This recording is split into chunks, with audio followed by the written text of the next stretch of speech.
Ladies and gentlemen, grab your gloves and get your compost ready.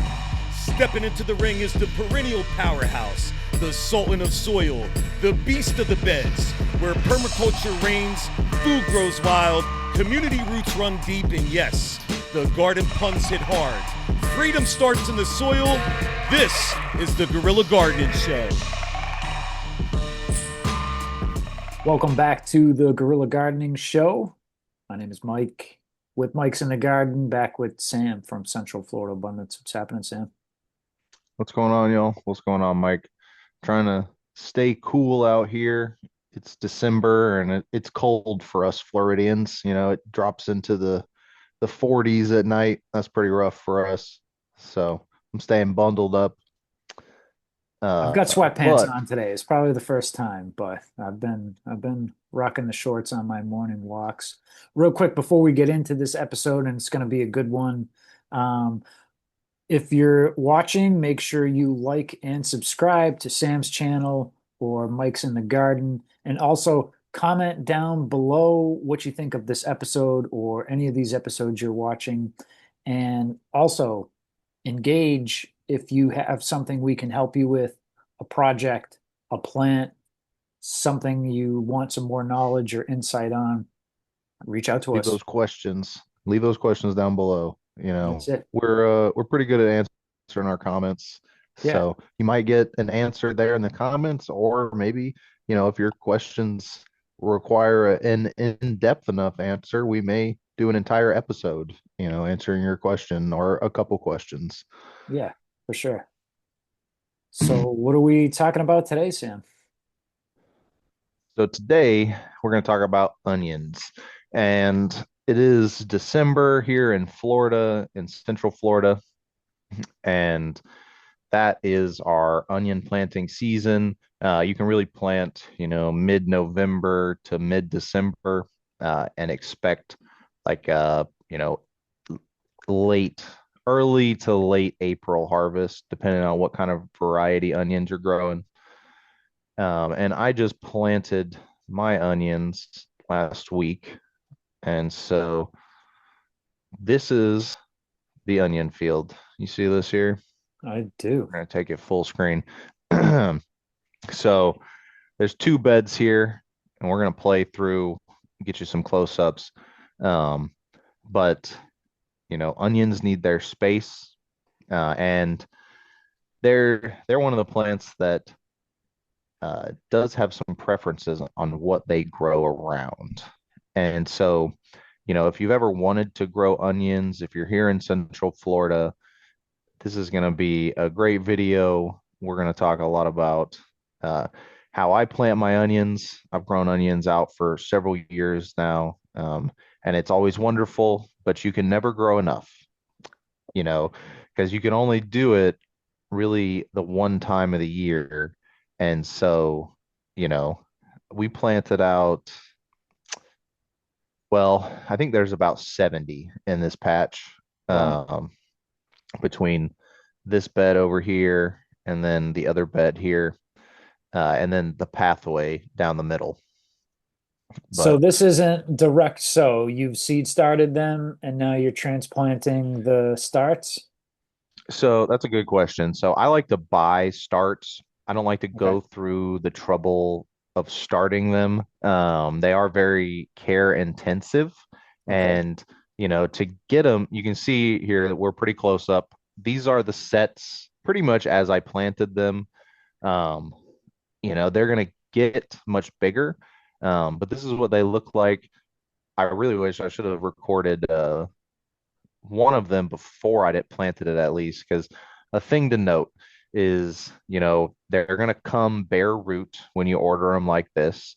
And, that is a great way to transplant them. You want to make sure they stay hydrated until they go in the ground. But when you put them in the ground, you're going to make sure that those roots are spread out through the soil. There's going to be a few roots on the bottom of these onion sets here.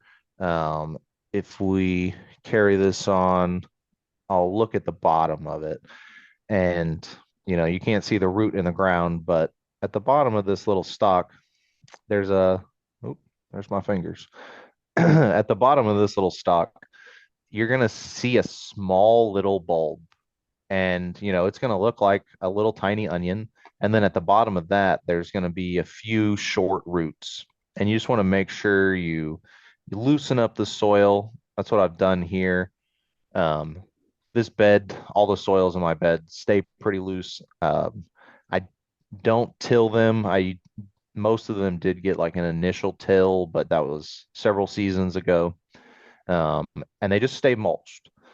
And so I'll loosen up the soil just around the where I'm going to put the onion in, make a hole big enough that I can spread all the roots out.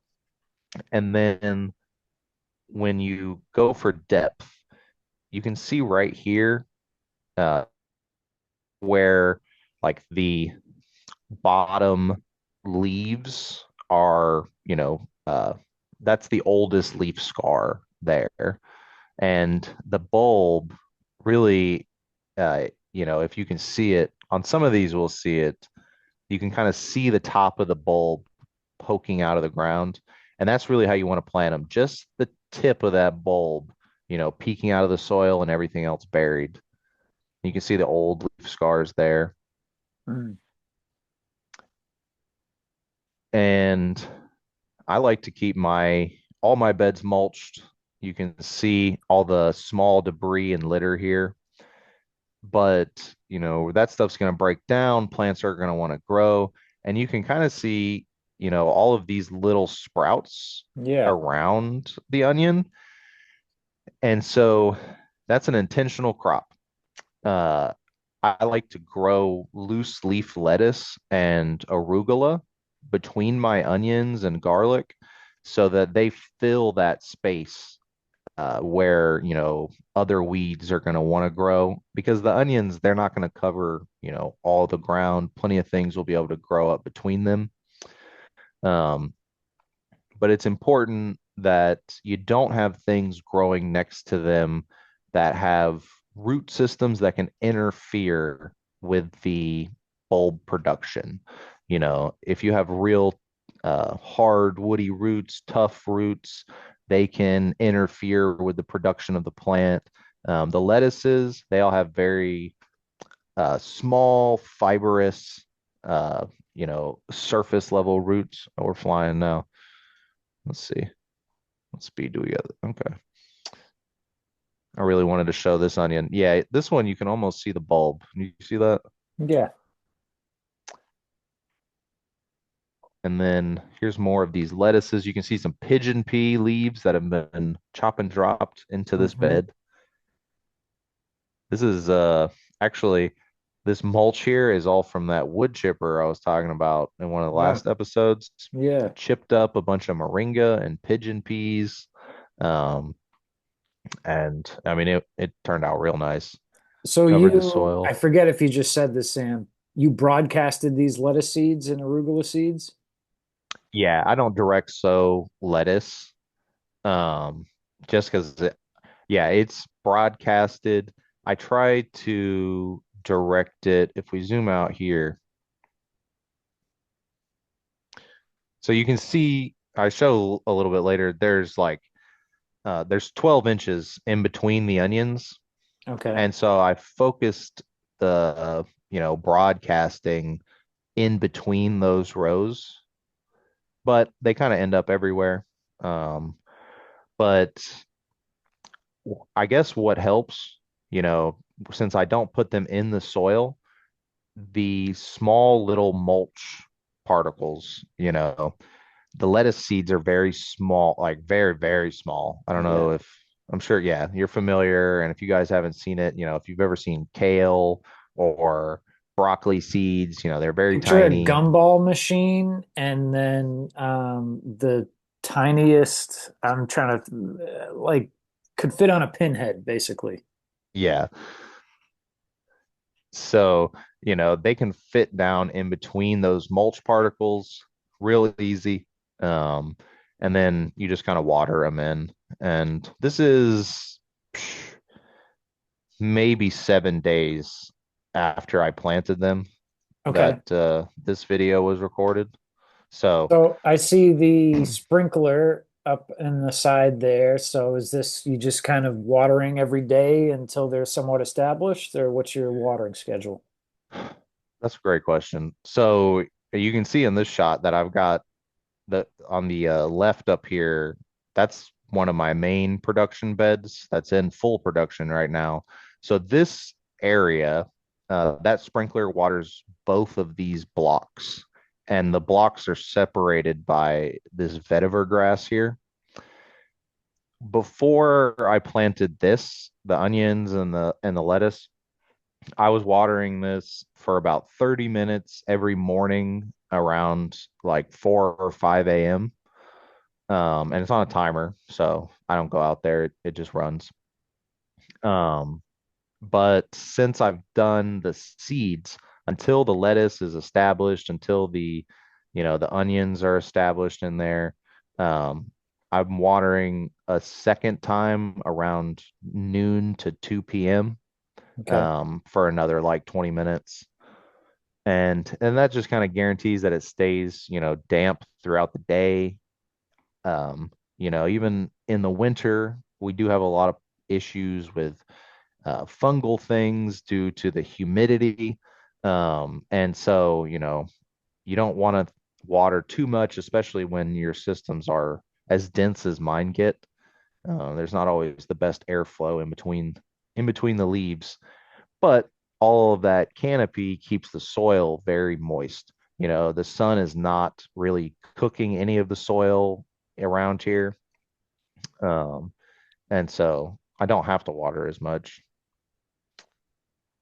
But yeah, and so these onions, actually, this is, I know what's about to happen. So I was talking about how, you don't want to plant root systems around your onions that can interfere with them. One plant that uh, reportedly does really poorly with onions is any type of pea or bean, the Hmm. legumes. And I'm about to find out. I mean, I've never noticed issues with pigeon peas. They're legumes. Hmm. But this year I definitely have some pigeon peas bordering this field of onions. Okay. So we'll see. But there's also, I had cowpeas as a cover crop this summer, and they got ahead of me. They reseeded. So now they're popping back up now that I'm watering this bed. So that's one thing that I'm just pulling, pretty much every day. And I know it's one of those things that right now it's very easy. I can pull them. I'll go out there for 15, 20 minutes every day, pick up some peas, maybe some grasses that are popping up. Uh, and then they won't be there, it'll once the lettuce and the onions get established. So this onion and all the ones we've seen before are uh they're Texas 1015 sweet onions. And Okay. that's an heirloom variety. Um, I get my onions from uh growhaas.com. If y'all have ever seen Haas Tools, um, that website sells great seeds, plant starts, and they're based out of Georgia, so it's not too far. Um, but this onion, and about half of them, actually, I think it's about a third, uh, are so red, I think Creole red onions. Hmm. And so that this will be my first year growing these out. But I'm pretty excited for these because I love pickling some onions, throwing some red onions fresh on a salad. But Now, do you have a row of red and a row of sweet, or do you have, every other so red, sweet? How do you kind of have these set up here? if I zoom out a little bit, you'll be able to see. Okay. Looks like alternating. Yeah, and if I could get a shot of the whole bed. So in I talked earlier about well, they're in this shop. You can hardly see them with that bright mulch. Yeah. So this is the onions are taking up one whole block of the garden, And inside this block, there's two beds, and each bed is like 3.5 feet wide. And so in each bed, I've got 3 rows of, I think one of them has 12 and one of them has 11. Uh, so each row, you can kind of see it here. So on the right side here, here's a row. And then in the middle, here's a row. And then on the left, here's a row going down. And so the way I did it is, I kept the rows the same, but then I split them halfway. So half the bed is white on the sides and then red down the middle. But then Okay. halfway down the bed, it flops and then it goes red on the sides and white down the middle. Okay. And on the other bed, I did that same layout, but I flipped the whole thing. And so that basically guarantees that I have both onions growing in the same conditions, everywhere. There's going to be red onions in the middle of the rows, and there's going to be white onions in the middle of the rows. There's going to be red onions in the far corner of the bed. There's going to be white onions in the other far corner of the bed. So that helps me monitor their progress through the season. I can, you know, see if it's like if something's performing better or worse than expected. I can compare it to the other plants and usually deduce what's going on with it, whether it's, an area of the garden that's having a problem where, maybe it's I'm really trying to see how the reds compare to the whites because the whites have done so well with such little maintenance that if the reds can do the same under the same conditions, then that's probably going to be another every year onion for me. Okay. I I'll carry grew this on. some sweet onions and they were pretty simple. I did grow them from seed, used a good chunk of you know, starter soil and um I think I did pull them a little too early. So are these 90 days roughly? Is that what we're Plants don't have a calendar. okay? Um, so I think the whites are like 110 days, and then the reds might be like 120. But Okay. really, I don't pay attention to that at all. The onions will tell you when they're ready. So when those tops, those green tops, they're going to get big, real thick, full of scallions. You can harvest some if you want, but eventually, in the spring, and it's whenever the onions decide it's spring, no set Mhm. date. Those tops are going to fall over, and then it's going to store the energy from those greens into that bulb. And so that's really when you want to harvest. When you see those tops wither up and fall over, they're going to turn brown. It's going to look like it's dying.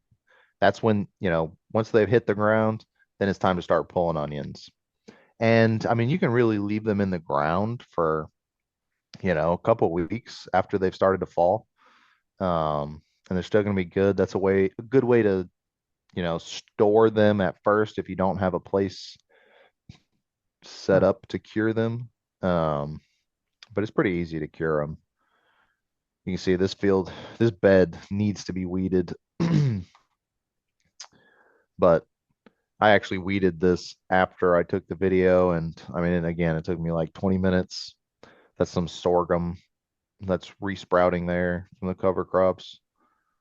This is a good shot. You can see how it's laid out here. This is the Yeah. other bed, but it's Okay. 3 rows. And this one, I think this one's got the white down the center and the back. Um, and then I think I did actually do three. do white, white, white across some because I realized that we use a lot more white onions than we use red onions. Like I probably use a white onion in every meal, but Okay. and that's the big thing, you know. We planted 60 and there's two of us in our house. We'll probably harvest in like April and then I suspect they'll last us to like July or August, which is great, you know, three Sure. months of onions, but then you got to go to the rest of the year and or uh, so every year we try to do a few more. I was aiming for 150 this year, but just didn't have the space really. So because of how you purchased them, succession planting was kind of out of the question, right?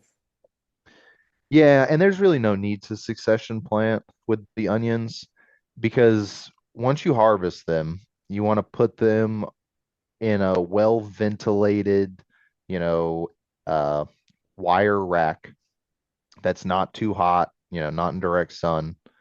And then they'll last, I mean, for at least a year. Wow. Okay. So you could harvest them all at once. You know, if you grew enough for a year, you could harvest them all at one time and they would last the whole year. It's a nasturtium. It is a nasturtium, yeah. And this is one of the plants that I really like growing around the onions. If y'all aren't familiar with nasturtium, the leaves are edible, the flowers are edible. The leaves to me taste Very spicy. like, yeah, a little spicy, like spicy green apple peels. Mm, That's the vibe that I get. It's got a little bit of like that, like tartness. yeah, Uh, I like them. Yeah, I love it. And they vine. And so, you know, they're not real aggressive, but they'll just creep through the onions. You know, they'll cover the soil, they'll bring in, I mean, insects, and they're also a crop that can be harvested. But this one was growing before I even made the bed. And so it just stayed. Is it a There was volunteer? Did you buy a nasturtium or is it a seed? it's a it's a volunteer from a nasturtium that I planted last year. I planted one seed, well, probably a couple more than one, but I had one, actually, I guess I had like three good nasturtiums take in that other field last year, and they made so many seeds. When I made the onion beds, I I mean killed so many nasturtiums, but they were just, you know, they're in the way. Yeah. So, but that one got to stay. I haven't So had it get luck with the, not to get off topic, but yeah. haven't had luck with the nasturtium seeds because it's like a little pebble almost. You kind of have to, I don't know if you need to soak it for a period of time or just see direct sow and what's your experience, Sam? Um, direct sowing's been pretty easy. You got to keep it wet. They Yeah. don't like heat. You know, it's a winter Okay. flower. You know, it's something to plant in like October maybe. Okay. Um, and then, you know, soaking it probably does help in the beginning. I would soak it in some EM or some worm like vermicast extract, Okay. then they'll be germinating. But Okay. when you just leave them buried in the mulch in the fields, surrounded by everything else, you know, they do seem to pop up pretty easy. Oh, okay. Here's me getting off topic here, just filming other things. It's all right. But yeah, so I think we've covered most of the you know, tips on onions.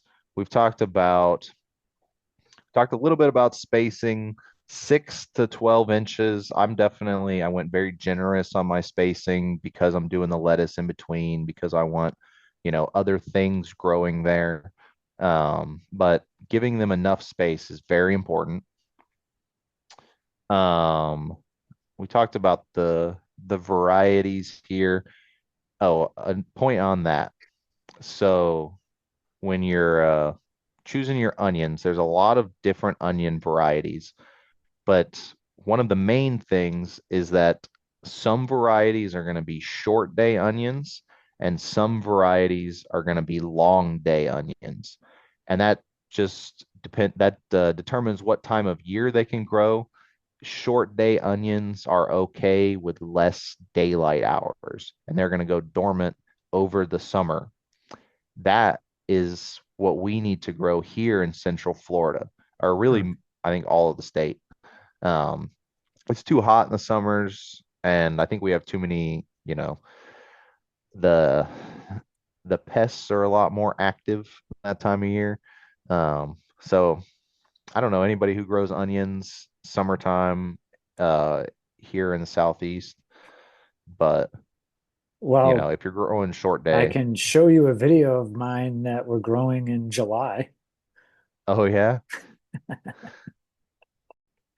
Well, yeah, and that may have been a reason why they didn't form bulbs. I definitely harvested them too soon, but I do want to show how stupid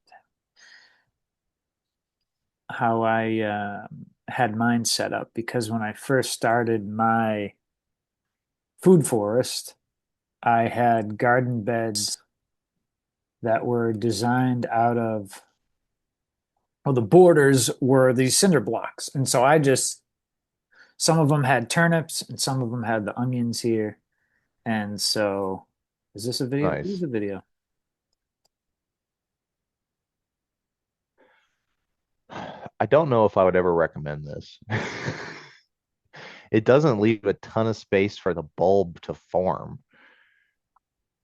Some of them looks like there's even several in one block.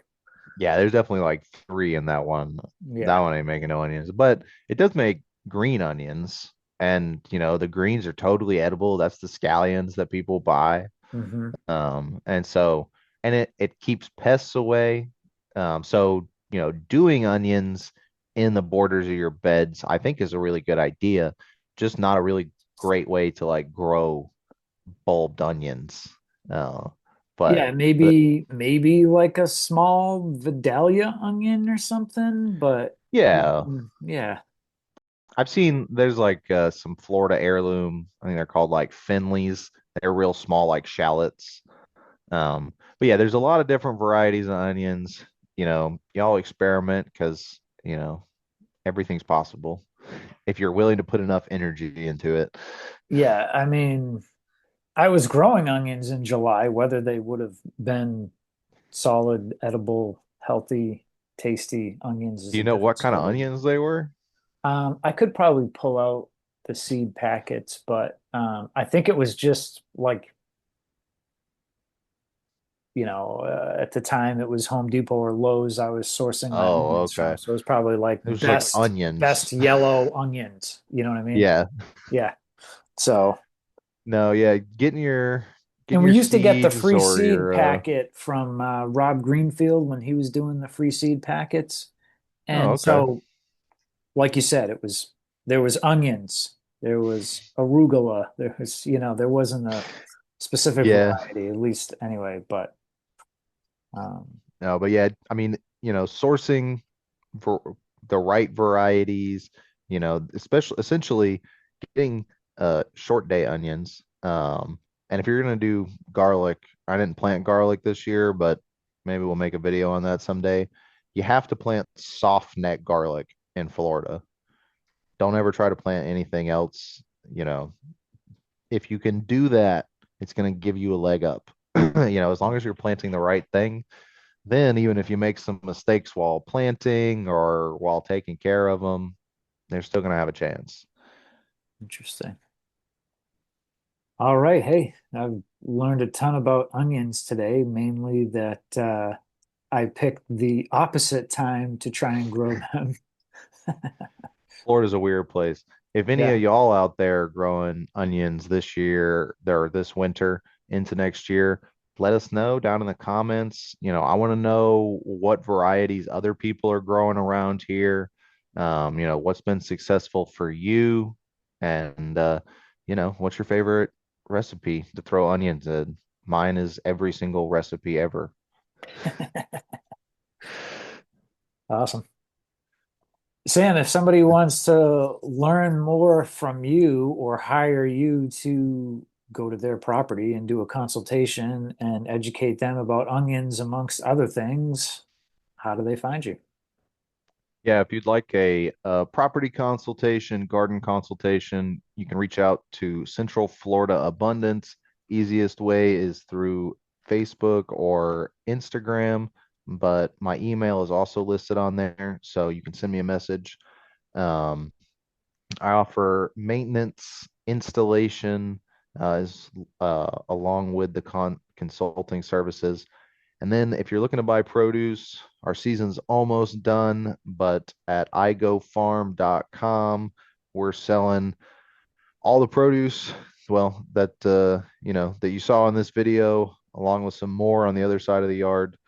Um, and we'd love to have you over. Come over to the farm and pick up your box. Awesome. And you can follow me at Mike's in the Garden, oversized logo shirt here. And, we're everywhere, baby. We're on the Instas, we're on Twitter, we're on YouTube, Rumble. I gotta stay a little more active on there, but um, nonetheless, check us out. Give us a follow, a subscribe, a like, a heart, a comment. Do all those things. I think we're gonna do a heat check next episode and give away a shirt at the end and see who's paying attention. They can get If you themselves made a it to free the end of the shirt. video, that means you got a heads up. Yeah, so if you're listening to this, then the next episode that drops next week, you got to get to the end as well. Let us, and we'll give you proper instructions then. But if you want to get yourself some gardening t-shirts, some funny dad joke pun, there's definitely a couple inappropriate ones. I have to make sure there's at least a few. Um, you can head over here to the Etsy shop and get yourself some sweet gear.